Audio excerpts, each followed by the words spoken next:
Estou encerrando hoje com muita alegria a Era 2, Histórias de Vida. E no encerramento eu quero dizer para você que o objetivo foi alcançado. Ou melhor, os objetivos. Porque eu tinha dois objetivos com esta programação da Era 2. O primeiro é mostrar resultados práticos de um trabalho feito ao longo de anos, usando uma técnica que é bastante comum, inclusive vindo do senso comum até o momento científico. A arte de contar história para resolver problema iniciou antes que sequer dominássemos a linguagem. Por meio de gestos, lá os primitivos, nossos ancestrais, comunicavam entre si as memórias. E esta comunicação era essencial e foi forte o suficiente para expandir a consciência e causar da sustentabilidade ao processo evolutivo de convivência e desenvolvimento do ser humano. Então, não estou falando de uma coisa que nasceu agora na minha cabeça, estou falando de uma coisa que é usada em todas as culturas e entre todos os povos do universo, que se tem registro. E o segundo objetivo foi divulgar o meu livro, Metáforas que Curam, que está disponível para você na plataforma da Green. Tudo bem. O que eu tenho, então, para apresentar de que esta jornada de 16 aulas valeu ou não a pena? Então, eu quero, antes de tudo, passar a ideia do resumo. Mas, antes de entrar no resumo, de etapa por etapa, eu quero dizer que uma das coisas que mais me engrandeceu ao fazer este trabalho foi sentir que é um trabalho que causa mudança, que causa transformação, que impacta as pessoas, que melhora a qualidade do ambiente mental da pessoa, isso, relacionamento da pessoa com ela mesma, e melhora o ambiente de coexistência de cada um de nós. E nesse ambiente de coexistência é que se dá todo o desenvolvimento que completou o crescimento da mente em cada ser humano, que é o transcender das mentes, onde as mentes se conectam e somam experiências, e cada uma delas, ao dar significado a essa conexão, expande e transcende os limites da própria funcionalidade mental. Isso nos enriqueceu como seres de comunicação, como seres de convivência, como seres de integração. Isso fortaleceu o empilhamento de memórias pessoais e sociais e transformou, sim, a vida da nossa espécie ao longo da nossa história neste belo universo chamado Terra. Então, o que este trabalho fez foi exatamente mostrar uma pequena parcela, porque nem eu, nem nenhum coach no mundo, nem nenhum terapeuta no mundo vai atender pessoas tendo uma única técnica. Mas eu quis apresentar a técnica que, em meus atendimentos, me trouxe os maiores resultados. Foi aonde eu me senti melhor. Por isso eu amo contar histórias. Eu amo ouvir histórias. Eu amo entender, sentir o prazer da ficha cair e ver o território da minha ignorância diminuindo. E eu acho isso contagiante. Porque isso significa a prosperidade humana. E a prosperidade humana, essa palavra ficou muito monetizada ou muito financeiramente colocada, mas prosperar, gente, é buscar a plenitude da vida, é buscar a qualidade de vida, é buscar a auto-performance em grau maior. É claro que contempla também o conceito de enriquecimento material, mas não só isso. O espiritual também precisa se enriquecer para a pessoa crescer com realmente com o controle de si em sua própria jornada de vida. Então, esta jornada, ela foi mais do que isso, ela foi um transcender de experiências que eu vivi com pessoas para o meu público. E eu acho isso de uma grandeza muito, muito especial. Quero dizer também que nestes episódios, os quais estou encerrando hoje da Era 2, Histórias de Vida, houve, sem dúvida, momentos de muita tensão, porque os nossos vícios emocionais, as nossas fragilidades, elas são incontáveis. O ser humano sempre surpreende para o bem ou para o mal, para grandes conquistas, como também para grandes perdas. Então, houve momentos que, para escolher o tema da próxima aula, foi difícil. Mas, numa maneira geral, penso eu abordei a maioria dos vícios mais comuns de se encontrar nas pessoas ao se acompanhar, ao fazer o atendimento, ao prestar uma mentoria, uma consultoria, e você percebe que atrapalha pessoas em seus processos existenciais, profissionais, financeiros, afetivos. Então, eu quis que a Era 2 fosse uma era que você viesse aqui, ouvisse uma história e fosse lá e mudasse alguma coisa na sua vida, na sua rotina. E esta mudança produzisse, ainda que fosse em escala mínima, resultados positivos. Expandir a sua consciência.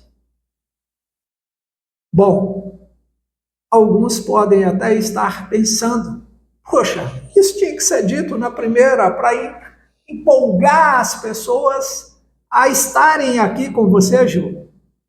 Eu digo, é de fato, mas eu só consigo falar do que foi depois que ele passa. Primeiro, eu precisava passar por esta jornada de 15 encontros para então estar aqui fechando com essa cara de satisfação e dizer para você que, se até aqui te encantou, o que tem pela frente vai encantar você muito mais. E eu estou comprometido com o seu crescimento, porque enquanto eu não comprometi com o meu crescimento, eu fui incapaz de ver o sofrimento alheio. Por quê? Porque eu estava focado nos meus próprios sofrimentos.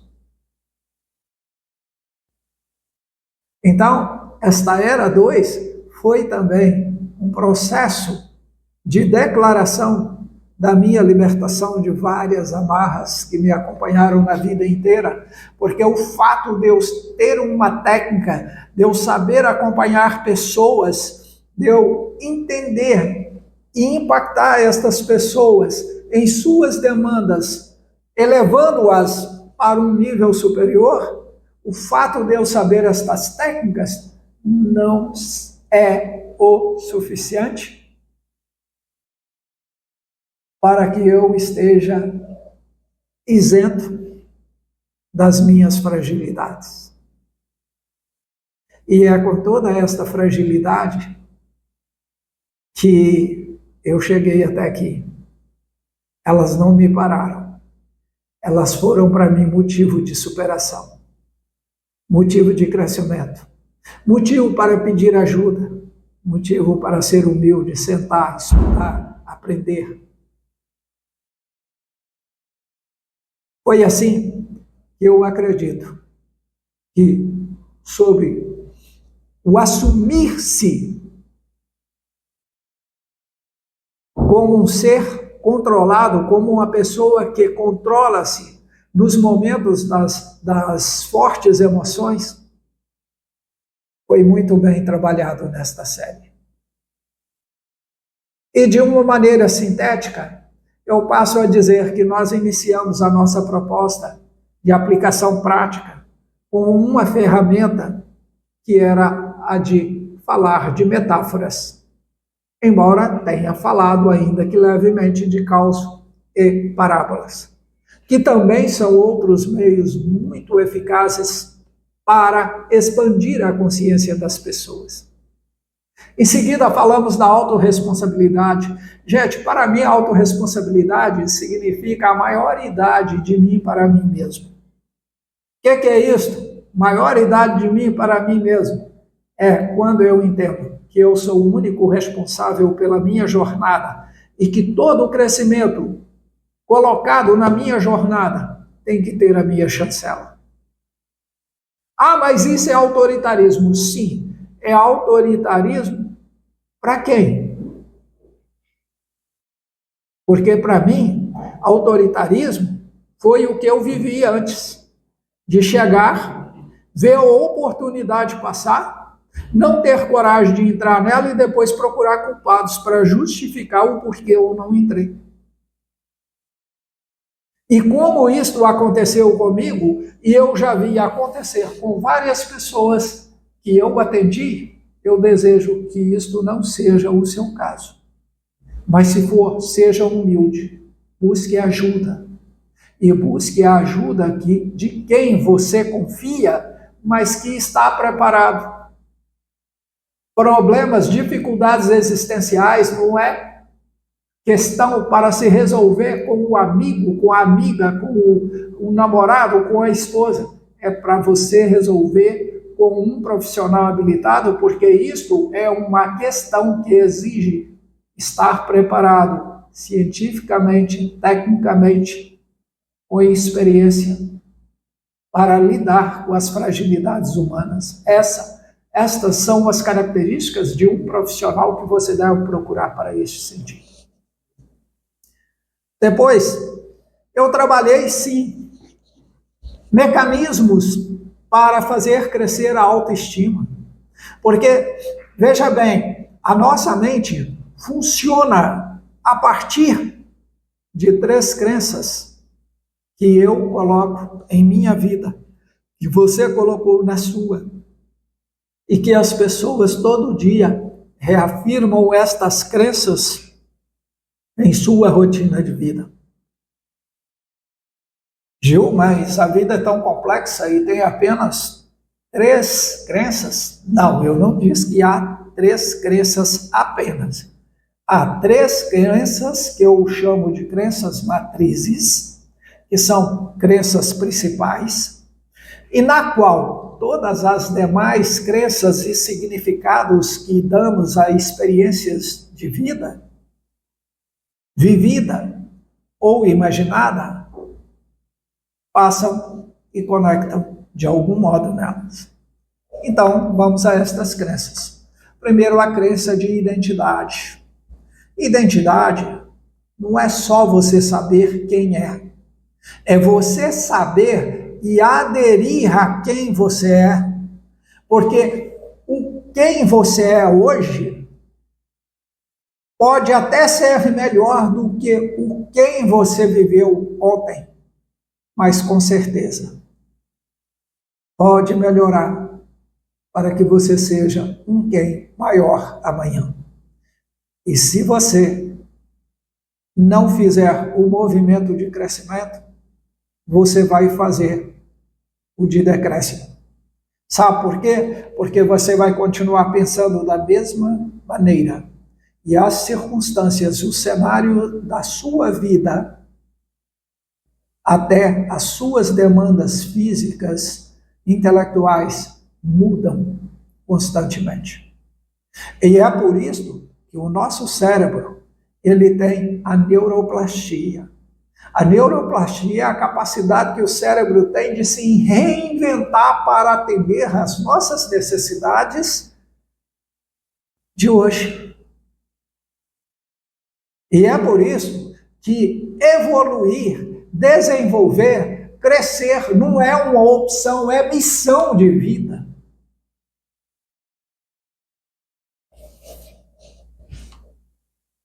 Trabalhamos também a questão do egoísmo, da vida fácil, da lei Gerson.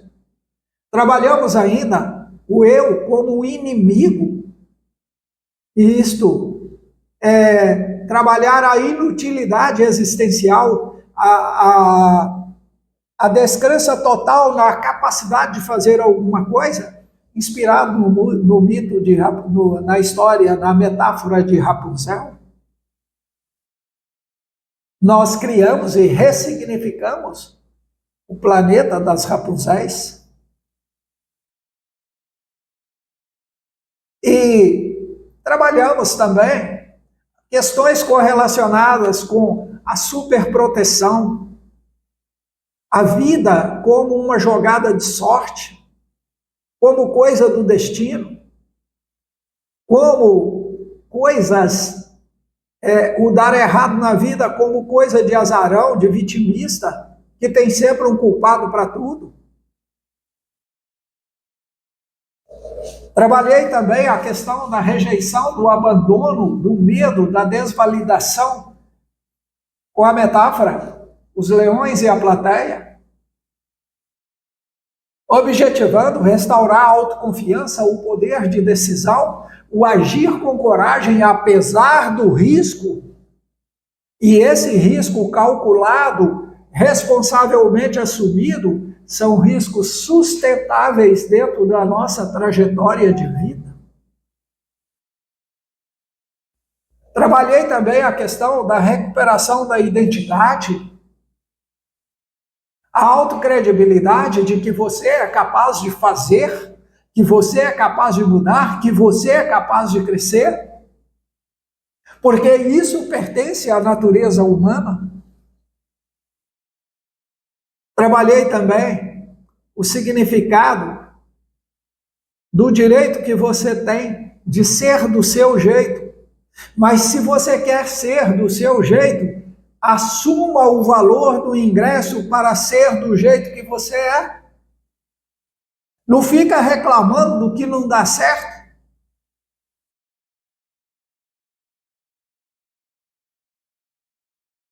E tudo isso foi trabalhado em casos reais que eu trabalhei, ou casos reais que, tomando conhecimento, eu vi que aquilo poderia acontecer em meus atendimentos e debrucei sobre a questão, procurando uma solução. Gente boa, gente, é gente com quem a gente cresce. Nem sempre vamos ouvir palavras agradáveis de quem quer que a gente cresce. Nem sempre vamos estar sorrindo ao lado dessas pessoas. Às vezes o desconforto é tanto que dá vontade de afastar.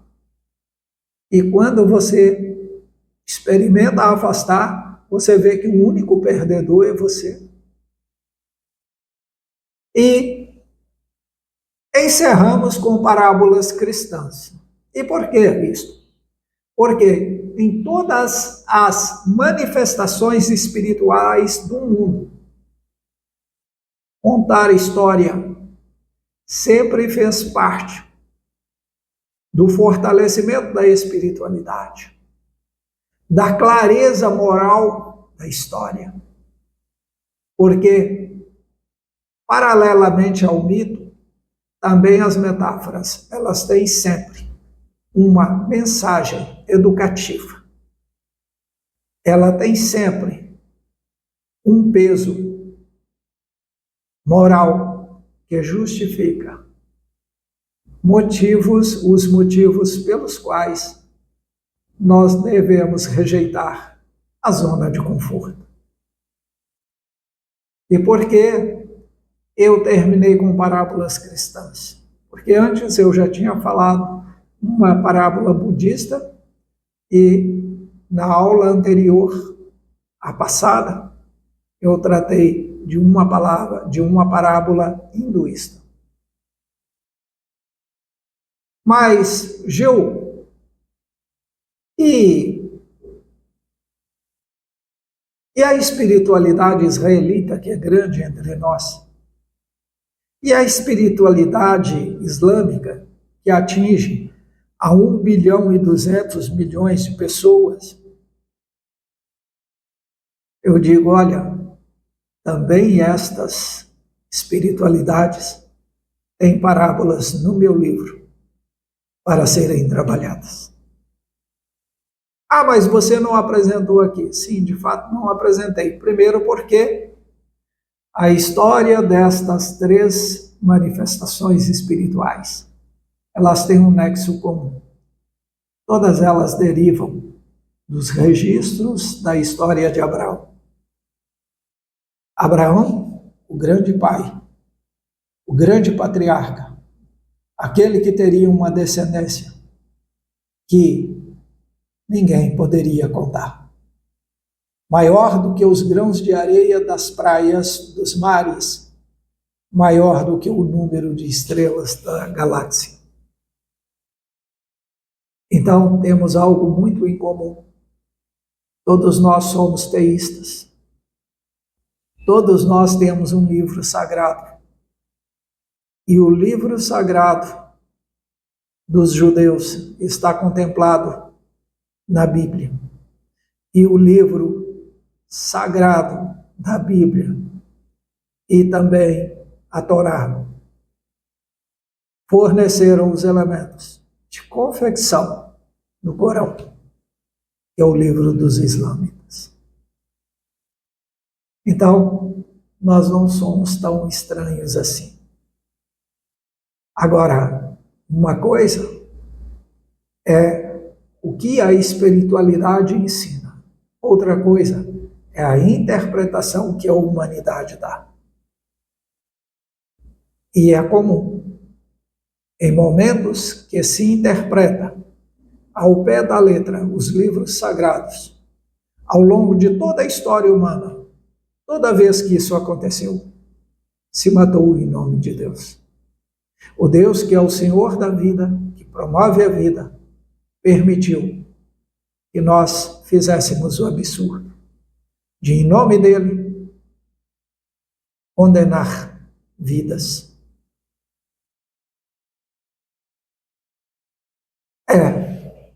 É isto que eu queria dizer para vocês. Eu sugiro a vocês que apresente para mim temas para a próxima jornada. E eu devo ficar, de agora em diante, mais ligado com estes mesmos temas à parte empresarial. Por quê? Porque eu, até onde eu sei, sou a única pessoa que desenvolveu um método para você ter na sua empresa um mastermind com o DNA da sua empresa e, ao mesmo tempo, você ter a consciência mais aprofundada da identidade deste DNA da sua empresa. Tchau, um beijo a todos e até a próxima.